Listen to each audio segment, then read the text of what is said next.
Assalamualaikum warahmatullahi wabarakatuh. Alhamdulillahi rabbil alamin wal aqibatu lil muttaqin wala udwana illa 'alal zalimin. Asyhadu an la ilaha illallah wahdahu la syarika lah wa asyhadu anna Muhammadan 'abduhu wa rasuluhu la nabiyya ba'dah. Allahumma salli wa sallim wa barik ala Muhammad wa ala alihi wa sahbihi ajma'in, amma ba'd. Segenap rasa puji dan syukur kita tidak henti-hentinya selalu kita limpahkan kehadirat Allah Subhanahu wa ta'ala yang terus memberikan berbagai macam rahmat dan nikmat di dalam kehidupan kita, baik itu kita sadari ataupun tanpa kita sadari. Lebih-lebih lagi nikmat iman dan nikmat Islam. Ini merupakan dua nikmat yang termahal yang Allah berikan kepada kita, yang patut dan semestinya selalu harus kita syukuri. Karena banyak orang-orang yang dekat dengan pembawa iman, dengan pembawa Islam, pembawa risalah, tapi mereka tidak mendapatkan nikmat iman dan Islam karena tidak menjadi pilihan Allah Subhanahu wa ta'ala. Tapi kita orang yang tidak pernah bertemu dengan pembawa iman dan Islam dipilih oleh Allah untuk mendapatkan nikmat tersebut. Maka para jamaah, siapapun yang tidak mensyukuri terhadap nikmat iman dan Islam dan tidak pernah ada rasa khawatir di dalam hatinya akan hilangnya, akan lenyapnya iman dan Islam dalam dirinya, maka kata Abi Hanifah itu adalah tanda bahwa dia akan mendapatkan su'ul khatimah. Na'udzubillah min dzalik. Kemudian salah dan salam kita haturkan kepada baginda Nabi Muhammad sallallahu alaihi wasallam, kepada keluarga dan para sahabat beliau sekalian. Yang kami muliakan imam masjid, para pengurus masjid, khadim SMS, seluruh jamaah SMS dan seluruh jamaah masjid Istiqamah yang dirahmati oleh Allah Subhanahu wa ta'ala. Ada satu pelajaran besar yang digambarkan oleh Rasulullah kepada para sahabatnya, para jemaah. Gambaran dari pelajaran yang Rasulullah berikan ini adalah berkaitan sekali dengan bagaimana nasib seorang hamba, seorang umat Nabi Muhammad di saat kembali menghadap Allah, bertemu dengan Allah Subhanahu wa ta'ala. Kata Rasulullah, hadis ini diriwayatkan oleh Abi Hurairah. Beliau mengatakan bahwa Rasulullah sallallahu alaihi wasallam bersabda, "Atadaruna manil muflis?" Rasulullah bertanya kepada para sahabat yang ada di sekitar dan sekelilingnya, "Apakah kalian tahu, apakah kalian kenal siapa orang-orang yang bangkrut?" Di saat Rasulullah bertanya kepada para sahabat tentang siapa, pikiran sahabat, karena mereka sehari-hari bekerja sebagai pedagang, sebagai petani. Artinya kalimat bangkrut ini menurut mereka lebih tepat langsung mengarah kepada bagian ekonomi. Maka jawaban para sahabat, di saat Rasulullah menanyakan, "Tahukah kamu siapa orang yang bangkrut?"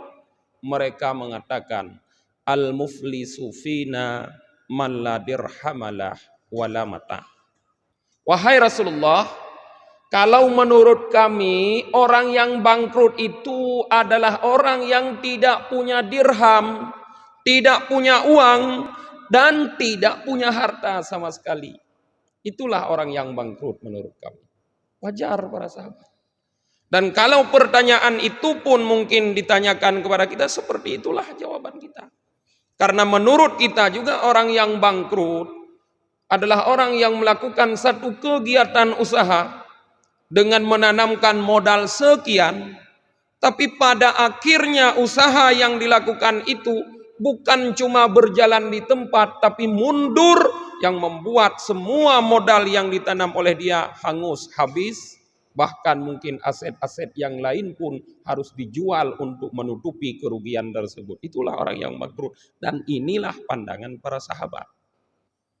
Tapi ternyata para jamaah Rasulullah tidak ingin menggambarkan kebangkrutan dalam bidang ekonomi. Tidak ingin menggambarkan kebangkrutan dalam usaha seseorang. Tapi kebangkrutan yang dimaksud, yang akan digambarkan sebagai pelajaran kepada kita umatnya oleh Rasulullah, adalah bangkrutnya seseorang dalam usahanya memperbanyak amal yang baik, dalam usahanya mengumpul pahala yang sebaik-baiknya sebagai bekal dia kembali menghadap Allah Subhanahu wa taala. Di mana Rasulullah mengatakan, innal muflisa min ummati may ya'ti yaumal qiyamah bisalah wasiyam wazakah wasairit ta'ah waqad wa ya'ti qad syatama hadza wa qadafa hadza wa akala mala hadza wa safaka dama hadza wa daraba hadza.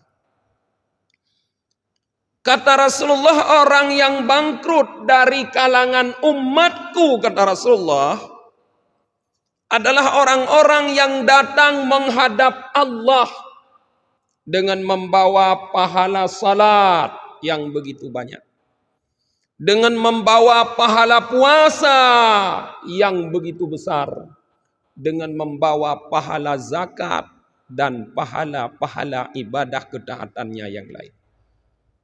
Dia meninggal sebagai orang yang rajin melakukan ibadah, yang rajin melakukan amal saleh.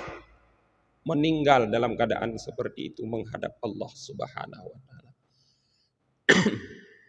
Tapi ternyata para jemaah, di samping dia rajin melakukan amal saleh, rajin beribadah, rajin salat, rajin puasa, rajin membayar zakat, tapi ya'ti qad syatama hadza. Dia juga datang menghadap Allah dengan membawa beban. Sering dia mencaci orang.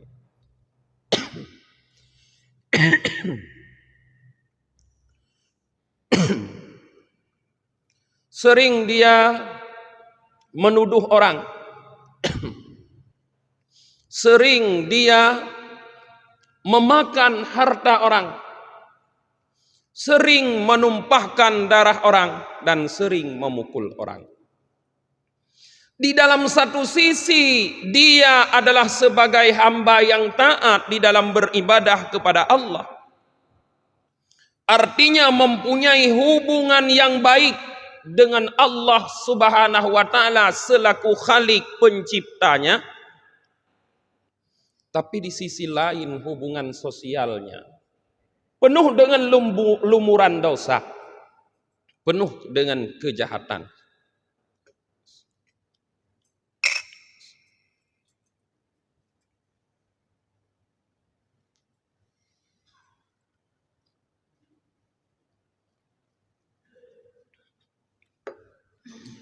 Di satu sisi para jamaah, orang ini datang menghadap Allah dengan membawa berbagai macam bentuk ketaatan.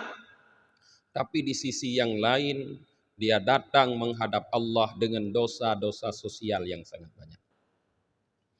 Karena pernah melakukan kezaliman terhadap sesama manusia dalam berbagai macam bentuk. Maka di saat dia menghadap Allah dalam keadaan seperti itu, kata Rasulullah, fayukta hadza min hasanatihi wa hadza min hasanatihi.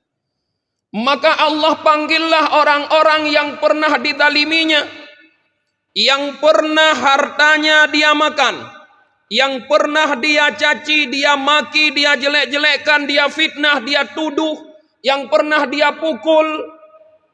Semua orang yang dia zalimi di dalam dunia ini datang menghadap Allah menuntut dia. Maka diambillah pahala ibadahnya, kebaikannya, pahala salatnya, pahala puasanya, pahala zakatnya, dan berbagai macam pahala ibadah ketaatan yang dia lakukan yang lain. Diberikan untuk orang ini, untuk orang ini, untuk orang ini, dan untuk semua orang yang menuntut dia di akhirat kelak karena kezalimannya. Fa in faniyat hasanatuhu, tidak cukup di situ, karena rupanya mungkin para jemaah ibadahnya, kebaikannya, ketaatannya tidak impas dengan kejahatan yang dia lakukan, tidak mampu mengimbangi kejahatan sosialnya. Artinya kejahatan sosialnya lebih banyak, lebih besar daripada ketaatan yang dia lakukan. Maka lenyaplah, habislah semua kebaikan yang dia lakukan di dunia ini telah diberikan oleh Allah kepada orang-orang yang dia zalimi. Sedangkan kezaliman masih tersisa. Maka ukhidat min khatayahu turihat alaih. Diambillah oleh Allah Subhanahu wa taala dosa-dosa, kejahatan-kejahatan orang-orang yang dia zalimi, lalu dicampakkan, dibebankan kepada dia. Summa turiha finnar, kemudian langsung dia dilemparkan oleh Allah ke dalam neraka. Ini pelajaran yang terbesar para jamaah yang seharusnya selalu menjadi bahan renungan bagi setiap kita umat Nabi Muhammad. Karena banyak di antara kita yang bangga kadang dengan kesalehannya karena dia ahli ibadah kepada Allah. Banyak yang merasa senang, yang merasa sudah nyaman karena dia adalah orang yang taat kepada Allah. Banyak orang yang sudah merasa nyaman karena dia ahli sujud. Banyak yang merasa senang, yang merasa bangga karena dia ahli sedekah. Tetapi perbuatan ibadah itu dibarengi dengan kejahatan sosial dengan sesama manusia. Ahli sujud, ya dia memang ahli sujud, tapi sujudnya di tikar, di musalla, di masjid, rupanya tidak mampu menutup mulutnya daripada ghaibah. Sujud, ya memang dia rajin sujud. Mungkin sampai dahinya menjadi hitam, jidatnya menjadi hitam, tapi sujudnya di masjid tidak mampu membuat mulutnya berhenti menggosip, tidak mampu membuat mulutnya berhenti memfitnah orang-orang. Betapa banyak para jemaah kita lihat, kawan-kawan kita, atau bahkan diri kita sendiri yang rajin salat, tapi susah untuk mengendalikan mulut daripada berbicara tentang keburukan orang lain. Padahal berbicara kepada orang lain itu, apabila yang kita bicarakan adalah kekurangan, yang seandainya kalau dia mendengar maka dia tidak suka, dia benci, dia marah, itu adalah ghaibah. Rasulullah mengatakan di dalam hadisnya, al-ghaibatu, ghaibah itu kata Rasulullah adalah dzikruka akhaka bima yukrih. Kamu menyebut, bercerita tentang saudaramu dengan sesuatu yang dia benci. Apapun fisiknya, sifatnya, pakaiannya, keluarganya, hartanya, pendidikannya, pergaulannya. Berbicara tentang seseorang yang orang tersebut tidak suka kalau dia dengar, itu adalah ghaibah para jemaah. Maka ghaibah yang terjadi dari mulut kita hari ini, pasti akan membuat kita bangkrut kelak di akhirat kalau kita tidak sempat memohon maaf kepada orang yang telah kita upat tersebut, kita gunjing tersebut sebelum meninggal. Dalam satu hadis dari riwayat dari Aisyah radhiyallahu anha, beliau mengatakan, Ja'at imra'atun qasiratun ilan Nabi sallallahu alaihi wasallam. Ada seorang perempuan yang pendek datang menghadap Nabi sallallahu alaihi wasallam li hajatin, untuk menyampaikan satu hajat. Mungkin untuk bertanya, untuk curhat dan berbagai macam kepada Rasulullah. Falamma qadat, setelah perempuan ini selesai menyampaikan hajatnya kepada Rasulullah sallallahu alaihi wasallam, lalu dia keluar dari rumah Rasulullah. Maka Aisyah, istri daripada Rasulullah sallallahu alaihi wasallam, berkata kepada Rasulullah, alangkah pendeknya perempuan itu wahai Rasulullah. Rasulullah mengatakan, wahai Aisyah, kamu telah menggunjing perempuan tadi. Kamu telah mengupat perempuan tadi. Orang yang pendek tidak suka dia kita katakan pendek. Maka setiap kita mengatakan pendek kepada orang yang pendek, itu adalah ghaibah. Orang yang gemuk, yang bahkan sudah obesitas, tidak suka kita katakan gemuk. Maka mengatakan gemuk kepada orang yang gemuk itu adalah ghaibah. Orang yang pesek, hidungnya yang pendek, tidak suka kita katakan dia orang pesek. Maka mengatakan pesek di belakangnya itu adalah ghaibah. Kalau fisiknya yang kita ucapkan adalah ghaibah, sifatnya, tingkah lakunya, hartanya, keluarganya, pergaulannya, pendidikannya juga adalah ghaibah. Maka ini adalah dosa terbesar yang membuat kita nanti akan menjadi orang bangkrut di hadapan Allah, para jemaah. Maka khusus sengaja kami ingin berpesan kepada diri kami sendiri dan kepada kita semua yang insya Allah sudah termasuk hamba-hamba yang rajin beribadah. Dengan bukti di tengah hujan yang lebat seperti ini, kita masih berusaha datang walaupun ke tempat yang jauh untuk beribadah kepada Allah. Hati-hati, jaga ibadah Anda. Jangan sampai Anda kehujanan melakukan ibadah di hari ini, nanti di saat Anda menghadap Allah Ta'ala, Anda dengan murahnya, dengan serta-merta memberikan pahala ibadah ini kepada lawan Anda di dunia ini. Hek dedayak semayang lagi nyorupa ujun raya, ulam yang jangan Honda. Tuman note menghadap Allah Ta'ala kata cok pahala semayang, cok bergata ke dia. Di dunia kita pelit para jemaah. Di dunia kita pelit dengan saudara kita. Ada saudara minta bantuan, terus saudara dilekai bantu. Neputang di atpeng cuk banghai, perlethan nyo anak mit, jamongi pula ansi pacut. Kita mengatakan tidak ada. Tidak ada uang. Gajian kemarin sudah habis karena anak saya pun juga masuk sekolah, sudah habis saya belanjakan untuk dia. Nggak ada sisa lagi, bahkan terhutang lagi. Kita pelit dengan saudara di dunia, tapi nanti di akhirat kita akan dermawan dengan lawan para jemaah. Di dunia pelit dengan saudara, handa jok peng ke saudaramu bacut bih, ya tuh takut kesin. Tapi nanti di akhirat dengan lawan kita dermawan. Ngan musuh, kau musuh nujino yang kering nupat, ngenyan lewat.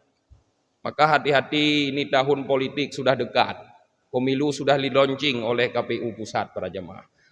Bendera partai sudah ada nomor, dari nomor 1 sampai nomor 23, entah 24. Sudah ada nomor para jemaah. Hati-hati, jangan politik dunia ini membuat kita kalah dalam berpolitik di akhirat para jemaah. Jangan karena lain warna baju kita benci, lalu menggunjing, menghina, menyebutkan keburukan-keburukan lawan kita yang lain pakaiannya, yang lain nomornya, yang lain warna bajunya dengan kita. Biarkan mereka berjalan sendiri, kita berjalan sendiri para jemaah untuk mencari dukungan. Kalau memang kita masuk dalam organisasi politik tersebut. Hati-hati. Karena banyak juga orang-orang yang masuk dalam golong partai politik para jemaah membutakan matanya, mentulikan telinganya sehingga kebenaran tidak nampak lagi dia lihat, sehingga kebenaran tidak nampak lagi, tidak terdengar lagi olehnya.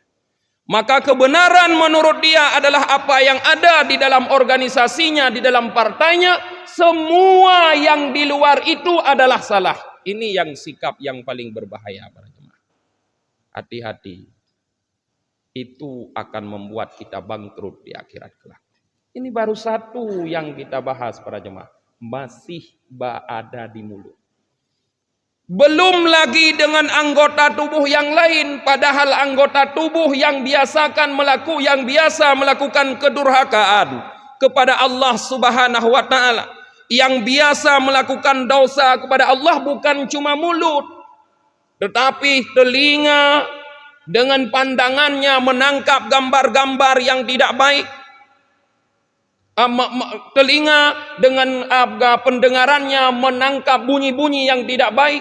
Mata dengan pandangannya menangkap gambar-gambar yang tidak baik. Hidung dengan penciumannya mencium bau-bau yang diharamkan, yang dilarang. Tangan dengan kekuatannya melakukan perbuatan yang tidak benar. Kaki dengan kemampuannya melangkah ke tempat yang haram. Bahkan alat kelamin kita para jemaah kadang-kadang tersalurkan melalui cara yang haram. 7 macam anggota tubuh inilah yang dominan sekali kita gunakan untuk melakukan dosa, maka Allah ciptakanlah neraka 7. 7 neraka adalah imbangan daripada 7 anggota tubuh yang sering melakukan dosa kepada Allah Subhanahu wa taala. Padahal anggota tubuh ini adalah nikmat yang Allah berikan, yang seharusnya selalu kita syukuri. Bagaimana kita syukuri? Dengan menggunakan kepada tujuan diberikan nikmat itu oleh Allah Subhanahu wa taala, jauhkan daripada penggunaan yang tidak sesuai dengan tujuan pemberian nikmat tersebut. Nah, oleh karena itu para jamaah yang dirahmati oleh Allah Subhanahu wa taala, di dalam hadis yang sangat agung ini, Rasulullah menjelaskan kepada kita matematisnya agama. Rupanya agama ini ada tambah kurangnya juga. Ibadah kita ada tambahan, ada pengurangan. Bisa mutambah ibadah tuh, bisa berkurang dengan contoh yang tadi. Karena kita yang menjadi orang zalim, yang sering menzalimi orang lain, berkuranglah ibadah yang kita lakukan. Artinya nilainya bertambah, arti yang sebaliknya, karena kita adalah orang yang sering menjadi objek kezaliman orang lain. Yang kejut menyota bayangkan para jemaah, sang yang paling lu dizalimi dan yang paling lu zalim sih mungkin yang imbang-imbang presiden. Karena ketidakadilan, dia banyak melakukan kezaliman terhadap rakyatnya. Tapi karena kejahatan mulut rakyatnya, dia juga akan banyak bertambah pahalanya. Dia bertambah pahala Pak Jokowi dengan. Walaupun di samping itu dia dosa. Tak tahu orang bak kedai kopi upat presiden mandu. Pegah presidennya hanpah, muno hanpah, mudi hanpah. Upat presiden. Begitu juga pemimpin-pemimpin ke bawah sampai di tingkat desa, sampai tingkat kepala desa Kusyik menjadi objek upatan. gunjingan masyarakat. Maka banyak pahala mereka bertambah. Artinya matematika mereka bertambah. Di samping juga berkurang. Jadi ada tambah kurang rupanya. Nah, pelajaran belajar dulu di SD tambah kurang kali bagi itu berlaku pada ibadah para jemaah.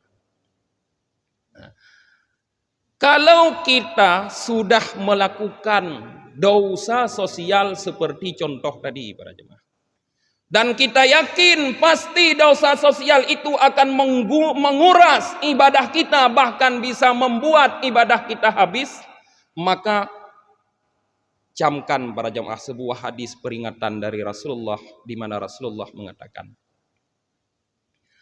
wa in kanat li akhihi indahu madlamah falyatahallilhu yaum qabla ayyukhada yaum la dirhama wala dinara. Seandainya kita, kata Rasulullah, memiliki kezaliman terhadap saudara kita, setelah kita introspeksi diri kita hari ini, pagi ini, kita tahu bahwa kita punya dosa kepada saudara-saudara kita, dan kita sudah mengenal dosa apa saja yang pernah kita lakukan kepada mereka, baik mereka orang yang dekat atau orang yang jauh dengan kita, baik mereka orang yang hidup atau orang yang sudah mati, yang tidak lagi bersama kita. Kata Rasulullah, falyatahallilhul yaum. Silahkan cepat-cepat, kata Rasulullah. Jangan tunda-tunda, jangan tunggu besok. Sekarang, pagi ini, hari ini terus kamu minta halal kepada dia. Hari ini langsung datangi dia minta halal, kata Rasulullah. Lake maah na judino. Kadang-kadang menyohana tatat lake maah na judino. Kita tunda. Bisa jadi kita yang kembali kepada Allah besok, atau dia. Sama siapa akan kita minta maaf. Padahal dosa kezaliman adalah dosa yang tidak akan Allah tinggalkan, tidak akan Allah biarkan di hari kiamat nanti, sehingga Allah balas untuk seseorang sesuai dengan kezalimannya terhadap seseorang. Hatta sampai-sampai kambing yang bertanduk dibangkitkan kembali oleh Allah nanti di hari kiamat untuk dibalas oleh kambing yang tidak bertanduk, yang dia tanduk dulu di saat di dunia. Kambing dibalas para jemaah, apalagi kita manusia.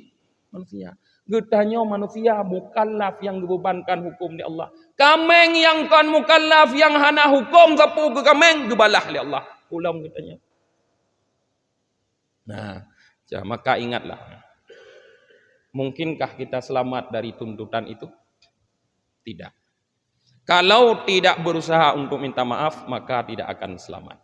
Maka carilah lawan-lawan kita yang pernah kita gunjing, yang hartanya pernah kita makan, yang dia pernah kita caci maki, yang dia pernah kita tumpahkan darahnya, yang pernah kita pukul, yang pernah kita tuduh, minta maaf. Falyatahallil, mintalah halal.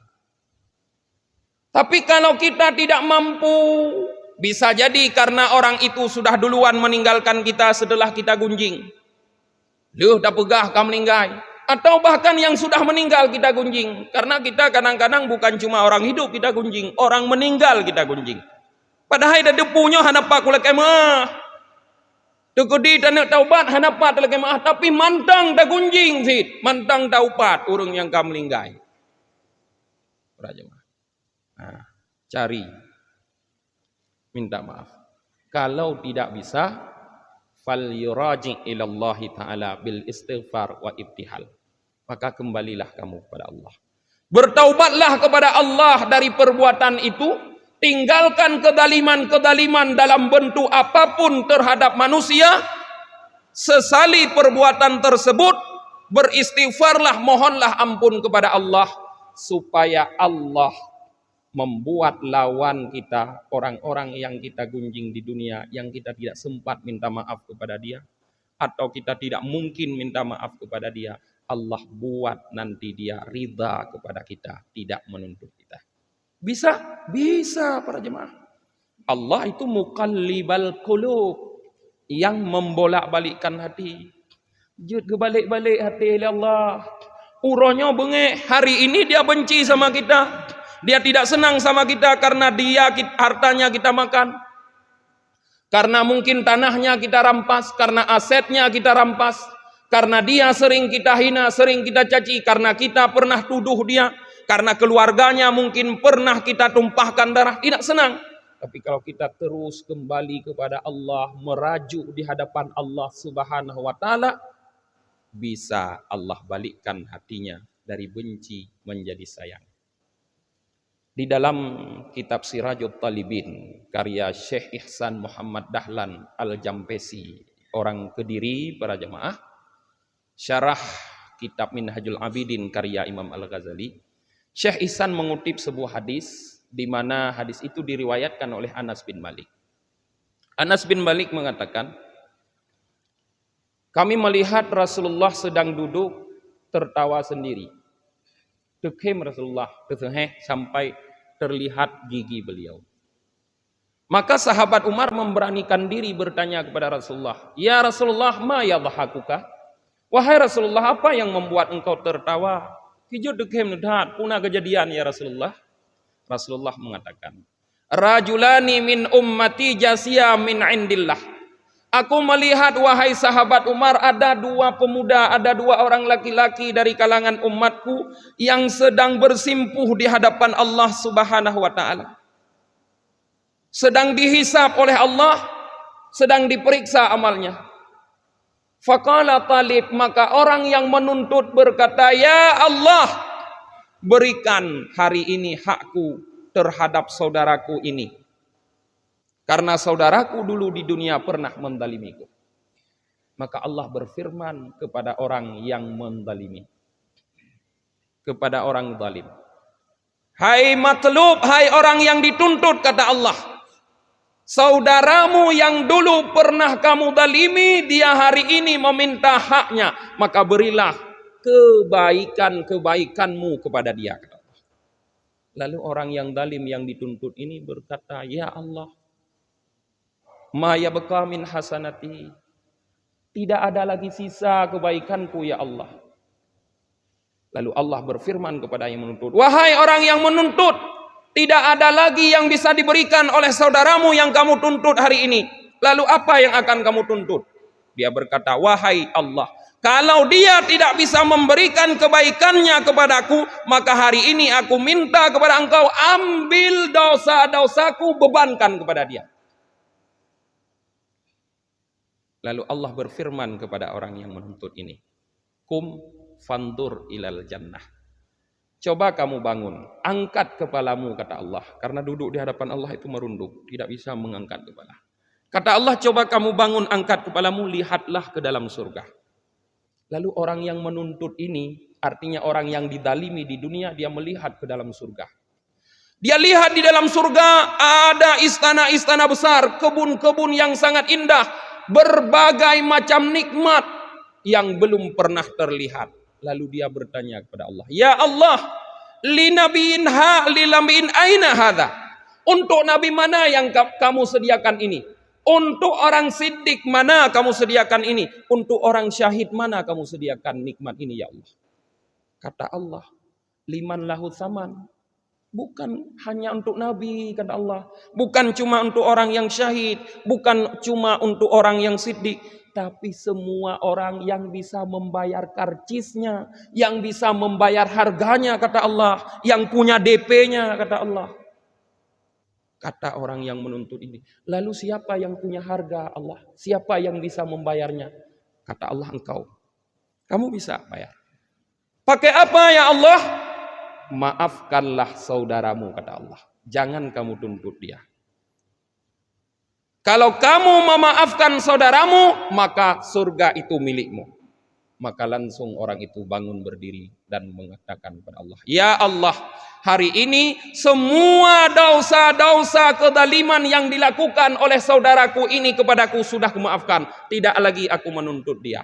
Maka kata Allah, khud biyadi akhika fadhhaba ilal jannah. Wahai orang yang menuntut, silahkan kamu gandeng tangan saudaramu yang kamu tuntut itu, maka silahkan kalian berdua berjalan masuk surga. Dua-duanya masuk surga. Yang dituntut dengan yang menuntut karena memaafkan.